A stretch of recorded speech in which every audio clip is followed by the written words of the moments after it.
দ্বিকক্ষ parliament উচ্চ কক্ষের গঠন নিয়ে ডিআরইউতে আলোচনা সভায় বক্তব্য রাখছেন বিএনপি মহাসচিব মির্জা ফখরুল ইসলাম আলমগীর। আমরা সরাসরি চলে যাচ্ছি সেখানে।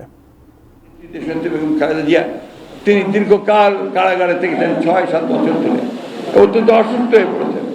আমাদের নেতা তারেক রহমান সাহেব তিনি নির্বাসিত হয়ে বিদেশে আছেন। আমাদের প্রায় ৬০ লক্ষ মানুষের বিরুদ্ধে যারা আমরা গণতন্ত্রের সংগ্রাম করেছি, লড়াই করেছি, তাদের ৬০ লক্ষ মানুষের বিরুদ্ধে মিথ্যা মামলা হয়েছে।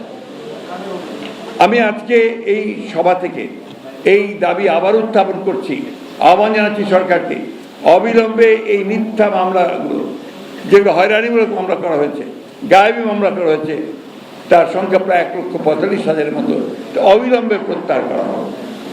আরেকটি দাবি এবং আহ্বান আমি জানাতে চাই যে এই সংগ্রামে, স্বৈরাচার বিরোধী এবং ফ্যাসিবাদ বিরোধী সংগ্রামের মধ্যে যারা পঙ্গু হয়েছেন, নিহত হয়েছেন, আহত হয়েছেন, তাদেরকে ক্ষতিপূরণ দেওয়া এবং তাদের পরিবারকে পর্যাপ্ত ক্ষতিপূরণ দেওয়ার ব্যবস্থা করতে হবে। আমরা আশাবাদী, বাংলাদেশের মানুষ সবসময় কিন্তু লড়াই করেছে, সংগ্রাম করেছে।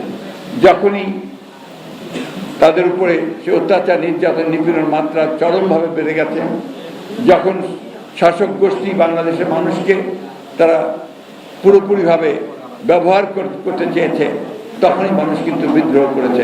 সেই বিদ্রোহের ফলে কিন্তু আমরা আজকে এই অবস্থাটা পেয়েছি, যে অবস্থাতে আমাদের একটা নতুন সুযোগ সৃষ্টি হয়েছে। এলো ভিশন মুশকিল আসান অফার। যে কোনো ব্র্যান্ডের পুরনো ফ্রিজ নিয়ে চলে আসুন ভিশন শোরুমে আর নিয়ে যান নতুন ভিশন ফ্রিজ 20% পর্যন্ত ছাড়। আসুন আমরা সবাই মিলে এই সুযোগটাকে কাজে লাগিয়ে সত্যিকার অর্থে দ্রুত সময়ের মধ্যে আমরা যেন জনগণের নির্বাচিত একটি পার্লামেন্ট নিয়ে তার দ্বারাই সমস্যার সমাধান করতে পারি, সেই চেষ্টাটা আমাদের করতে হবে।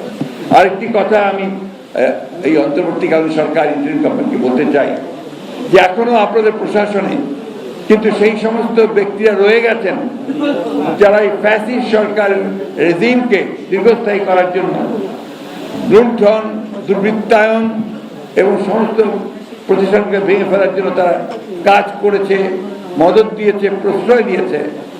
তাদেরকে এখনো কিন্তু সেই সমস্ত জায়গা থেকে অপসারণ করা হয়নি। আমি আহ্বান জানাবো, অতি দ্রুত তাদেরকে চিহ্নিত করে মূল জায়গাগুলো যেখানে আপনার পলিসি ডিসিশন হয়, সেই জায়গাগুলো থেকে সরিয়ে দিয়ে এই দেশকে অন্তত একটা এমন একটা কাঠামো তৈরি করেন যেখানে একটা নিরপেক্ষ নির্বাচন হতে পারে, যেখানে একটা লেভেল প্লেইং ফিল্ড তৈরি হতে পারে এবং সমস্ত রাজনৈতিক দলগুলো তাদের প্রোগ্রাম নিয়ে তারা জনগণের সামনে উপস্থিত হতে পারেন, জনগণ যেন সঠিক সিদ্ধান্ত নিতে সক্ষম হয়।